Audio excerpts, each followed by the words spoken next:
Good morning, class. So today I wanted to go outside to our garden area to read because our book today is about being in a garden. But it's a little chilly outside, so we're going to have to settle for our circle time. Okay, so the story we're going to read today is A Selfish Giant, written by Lisa Harkrader and illustrated by Tammy Lyon.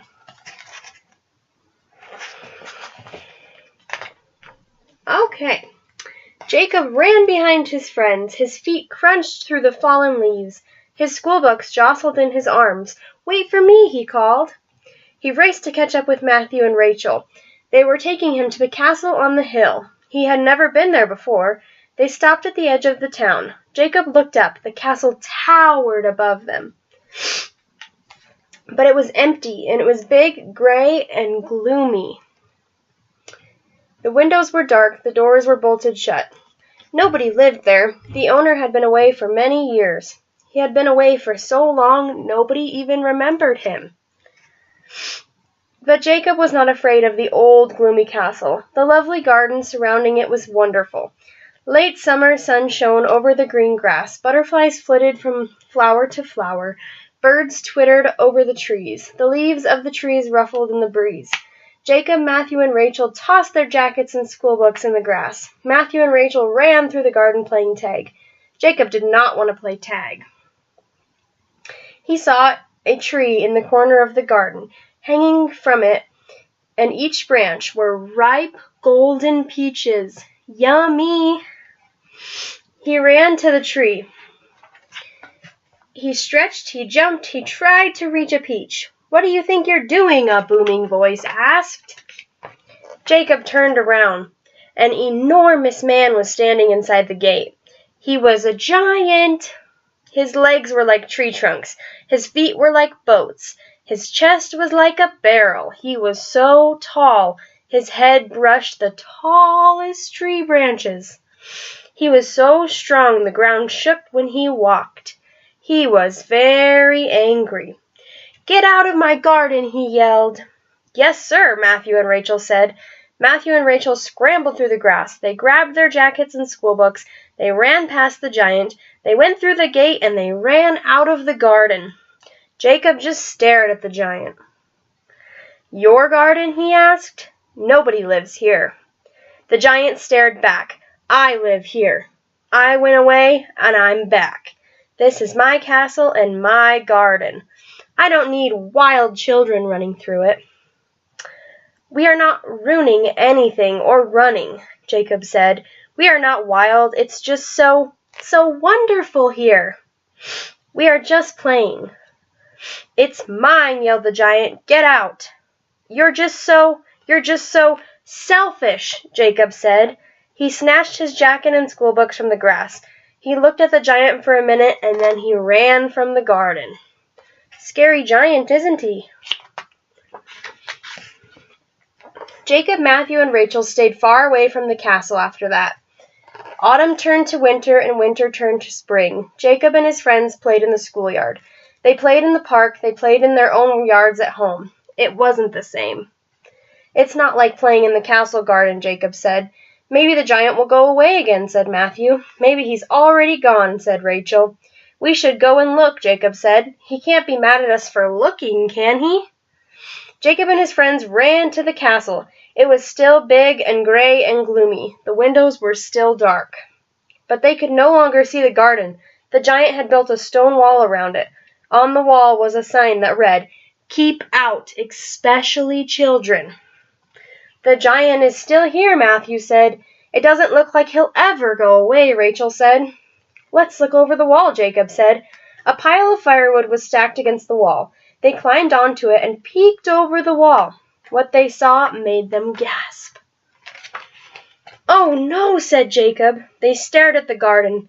Snow covered the grass. Kind of like right now. It's winter. A cold wind whistled. The trees were bare. The branches stood crooked and black against the sky.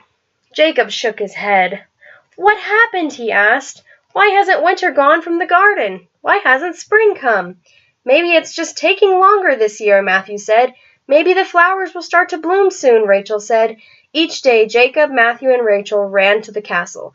Each day they stood on the pile of firewood. Each day they peeked over the wall, and each day Jacob shook his head. Outside the garden, the days were becoming warmer. The sun was brighter, flowers blossomed, spring was turning to summer. Inside the garden, it was still winter. The flowers were not blossoming, the trees were not budding, birds no longer twittered in the trees. Butterflies no longer flitted around.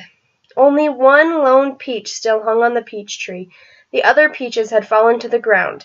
They poked up through the snow. They were shriveled and brown. "It is no longer wonderful," Jacob said. Jacob, Matthew, and Rachel kept watching the garden. Each day it was the same. It was always winter. One day they saw the giant. He was leaning over a rose bush. A tiny rosebud was starting to bloom. "Look," Jacob said, "a flower!" "Maybe spring is finally coming to the garden," said Rachel. The giant looked at the flower for a long time. He reached down to touch it, and its petals crumbled and fell to the ground. The giant sighed, and shook his head. He was still big, and he was still strong. But he did not look angry any more. "He looks lonely," Jacob said. "He should be lonely," said Rachel. "He yelled at us," Matthew said, "and chased us away," Rachel said. "He just looks so sad," Jacob said. "We should help him." "I'm not going to help him," Matthew said. "I'm not going to help him either," Rachel said. Jacob watched the giant. The giant stared at his dead garden. He stared at the wilted flower and bare trees. He shook his head, he turned, and went back into the castle. "I'd help you," Jacob whispered, "if only I knew how."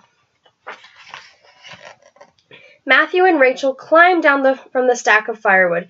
Jacob felt so sad. He took one last look at the garden. He turned to climb down too. He lost his balance. His foot slipped and the firewood began to tumble. Oh no! He kicked at the wall. He tried to regain his balance. One of the stones moved when he kicked it. "Look," said Jacob, "it's loose." Matthew and Rachel helped him move the stone. They wiggled it, they pushed it, they pulled it, they tugged it. The stone finally broke free with a loud pop. All of them tumbled backward into the grass. They stared at the stone. They stared at the hole where the stone had been. The hole went all the way through the wall. It went all the way through to the garden. "Should we go through?" Matthew asked. "Yes," Rachel said, "unless you're afraid." "I'm not afraid," Matthew said. "Are you afraid?" "I'm not afraid," said Rachel. "Are you afraid, Jacob?" "No," Jacob said. "I'm not afraid." "Good," said Rachel. "You can go first, then." Jacob swallowed. He looked into the hole, he climbed into it, and he crawled all the way through into the other side. Jacob stepped into the garden. Matthew and Rachel followed. Wind whistled through the trees. Snow swirled at their feet. Their breath came out in little white puffs. Brr. They shivered. They felt very sad. "Maybe we should go back," Matthew said. "The giant will yell at us again," Rachel said. "I don't think he will," Jacob said. "He will yell at us," Matthew said. "We ruined his garden." "No, we won't," Jacob said. "We'll stay here in the corner by the peach tree. The giant won't even see us. The tree limbs will hide us." "Okay," Matthew said, "but only for a little while." Matthew and Rachel ran to make snow angels. Jacob did not want to make snow angels. He stared at the peach tree. He stared at the lone peach. It hung from the highest branch. He stretched and jumped. He tried to reach the peach. "You'll never get it like that," said a booming voice. A huge hand picked him up from the ground. It lifted him to the highest branch of the tree. Jacob turned around. He was staring straight into the eyes of the giant. Look how big he is. Scary. "Oh," said Jacob. The giant smiled at him. The giant lifted Jacob to the top of the tree. He held Jacob steady. Jacob reached up. He plucked the peach from the highest branch. "Thank you," Jacob whispered. "No," the giant said. "Thank you."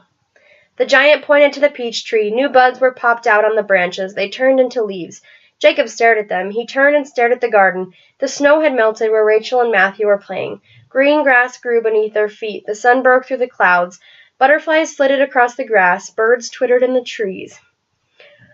Flowers popped up all over the garden. "Spring has finally come," Jacob said. "Yes," said the giant. "You brought it. You brought joy to the garden and to me. The joy brought back the spring." Jacob, Matthew, and Rachel went to the garden every day after that. They taught the giant to play tag. The giant lifted them up to pick the peaches. They ate the peaches and chased the butterflies. Summer came to the garden, and then autumn, and then winter. But winter did not stay. No, the snow melted, the sun shone, each year spring returned. Well, guys, what do you think of our book? Did we learn that we have to share, and peaches are really yummy, and we're lucky that every year spring and summer come back? I think so. I hope you guys enjoyed our book today.